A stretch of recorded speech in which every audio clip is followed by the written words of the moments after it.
Hello again everyone from Tokyo, Japan, and welcome back to Japan Vintage Camera. This is my second video today, and the subject of my second video today is going to be a Ricoh rangefinder camera. And in this case it's going to be the Ricoh Mate, which was introduced in 1960 or so. Ricoh was quite an interesting manufacturer and remains so today. They've always been kind of outside the box when it comes to making cameras. In the 1950s, 60s, 70s, 80s, and so on, even until today. Ricoh has always kind of gone their own way when they manufacture cameras.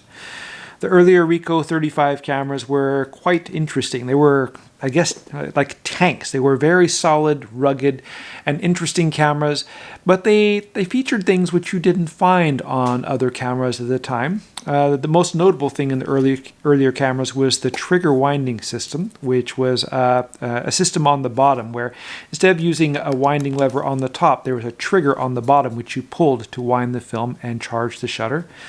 Another thing which was interesting with Ricoh cameras, which was almost unique, was the fact that almost all of them, even in the 1950s, came with a hot shoe for the flash.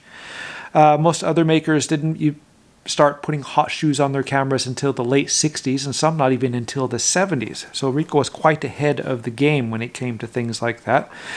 And also Ricoh was quite, I guess, free to experiment with different things. When you look at Ricoh cameras on the inside and outside, there's so much variation and so many differences and so many different things they do to these cameras over the years. If you look at this camera here, it's got this kind of big funny black thing around the lens with these knobs here which you use to adjust the aperture and the shutter speed, which is quite unique and is something that you don't find on other rangefinder cameras of the time. Another interesting thing is this kind of black plastic shutter button, which is kind of hard to mistake for anything else. And quite obvious switch here for unlocking the film transport mechanism so you can rewind the film. Now, this camera is basically an evolution of the earlier trigger wind Ricoh 35 series, and it features the same lens. I guess this is the Ricoh, or sometimes called Ricoh NAR 45mm f2.8 lens, which by the time this camera was introduced had already been on the market for maybe 6 or 7 years. It was quite an excellent lens and a wonderful performer, and that's why Ricoh continued to use this lens for so long.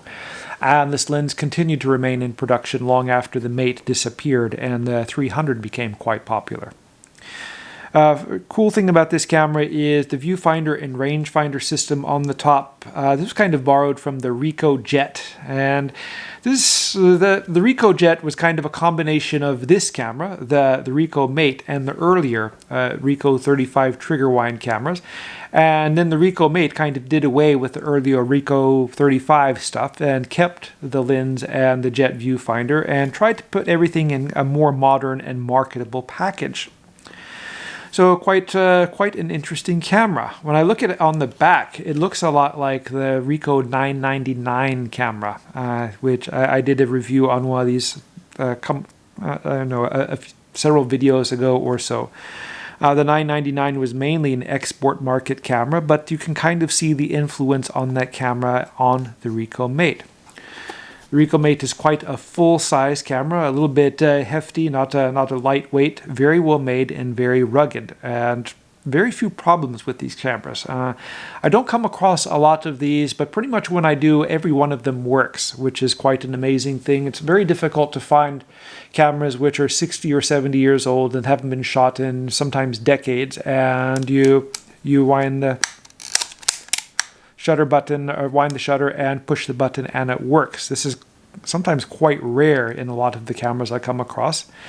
I wish that some of the cameras which were made in the 1980s and even the 1990s would still operate as quickly and easily as these old 50s and 60s Ricohs. So let's go ahead and take a look at the Ricoh Mate from top to bottom and look at all the features, functions, and controls and how it works. We'll go ahead and start here on the top. And here we have the film rewind knob, which is kind of the same thing which Ricoh had been using on all their cameras for a number of years. Over here we have a cap screw which you remove to adjust the rangefinder. Next to that, you have as I mentioned, it's a hot shoe for mounting your flash gun. But of course, a lot of people didn't have flashes which would operate, by attaching directly to the flash shoe at the time. So we still have a socket on the side for attaching a flash cable. Over here we have the shutter release button, and as I said before, it's a black plastic button. This is a 60s camera, so 60s was the advent of plastic in camera manufacturing, though on this camera here, pretty much the only thing made of plastic seems to be the shutter button. And we have this chrome thing in the middle, this socket, and this is for attaching a cable release. And here we have the film rewind lever, which is quite un-Ricoh-like, but still looks a little bit more like the Ricoh 999 series. On the back of the camera, we have the viewfinder window, which once again looks like the 999, and the release mechanism for the film transport. If you need to rewind the film, just pull this over and flip up the switch and rewind your film like so. On the bottom of the camera, we have a standard 1/4-inch tripod socket, and over here we have an indicator which you can use to program the film speed of the film you are using in the camera. Once again, this is just a reminder, and the setting on this dial doesn't affect the operation in any way. If you forget to set it, it's not going to make any difference. This is just to remind you what film is in the camera. Later cameras usually came with a shoe or a little window or something on the back where you could put the top of your film box so you could check there, but earlier cameras tend to have something like this. Moving to the front of the camera, on the top here we have the viewfinder system, and you can see it's quite large, very similar to, as I said, the Ricoh Jet camera, which was I guess the model previous to the Ricoh Mate. And of course we have the shutter assembly and lens assembly, and on the fixed lens rangefinder camera, this is where all the important things are. On the bottom here we have a focusing tab, and there's a chrome ring on the top which has the focusing distance arranged in meters. In front of that, on this big black metal collar, we have the depth of field scale, which is actually a really good location, quite easy to use, and it tells you how much depth of field you have at any given aperture. In front of that, we have the windows here, which indicate the shutter speed and aperture settings. And instead of having the dials, which we have on other Ricoh cameras and cameras of different makes, it has these little buttons on the side which you push up or downward in order to change the shutter speed and aperture settings. As I said, Ricoh thought outside the box, and they were quite willing to try new ideas and things like that, which other manufacturers weren't willing to do. So the rear one here, this is the one which selects the aperture, and we have an aperture range of f2.8 to f22. And on this side here, we have, of course, a ring where you adjust the shutter speed. And though I heard that these were supposed to give you a shutter speed range of up to 1/500th of a second, this particular example only goes up to 1/400th of a second. We have another window on the front here, and what this is, as you turn down through the different speeds, what this actually does is gives you an option for different flash. So we have X, M, and F setting, so depending on the kind of flash you're using, if you're using a bulb flash or a strobe flash or whatever, when you turn the aperture to a certain amount, the shutter speed to a certain amount, this lets you know which range the flash will work in. So a pretty interesting system. And of course here we have the lens on the front.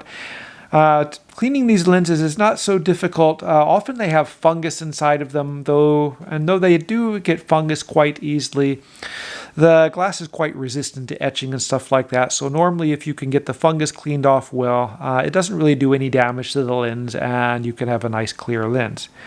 In my experience, what you do is simply just with a rubber stopper, you can turn and twist out the lens and remove the front of the lens assembly, and it comes out in a single assembly, and that allows you to clean the insides of the lens.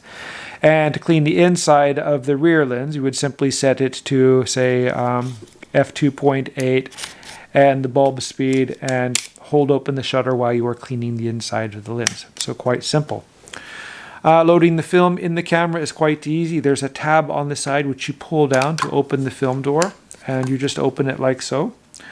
And it's actually quite a nice camera on the inside. It looks like this one has seen very little use. There's no wear marks or anything on the film pressure plate, and No corrosion on the lands here for the film, and very beautiful on the inside. It was surprising.